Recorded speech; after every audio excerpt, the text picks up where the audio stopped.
Canada's 25% counter-tariffs on U.S.-made vehicles came into full force first thing this morning. The tariff applies to all vehicles imported over the southern border that aren't CUSMA compliant. In a social media post on X, Prime Minister Mark Carney confirmed that the counter-tariffs came into full force at 12:01 a.m. on April 9th. Economist Dr. Moshe Lander unpacked what type of snowball effect the retaliatory tariffs from the EU, China, and Canada will have on the global economy.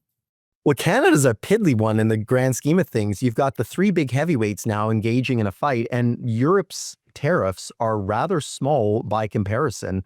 $23 billion is not even the amount that Canada is looking to attack the U.S. on. So I think that they're going to come in a measured sort of way. And if the U.S. escalates, then they will escalate in return. But if you have the three biggest economies, and I'm referring to the EU collectively as an economy, if they're all fighting with each other, then all of the small fry that feed off of them and feed into them are going to get caught in this as well.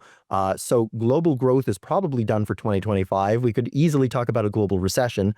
And of course, like even during good times, we have very little say in what goes on in the global economy. We are the sixth biggest economy, but in the grand scheme of things, we're very small fry compared to the big heavyweights above us. We're not going to have a lot of say what's going on when the markets and the economies are bad either. And this is going to land really badly on Canada then, because there's really not a way out of it. The other thing that we have to watch for too is that as things get nastier, at what point does the US and China turn to Canada and say, and whose side are you on? We haven't had to take a position yet. 6 months ago, it wouldn't have even been a conversation. It would have laughably been the US.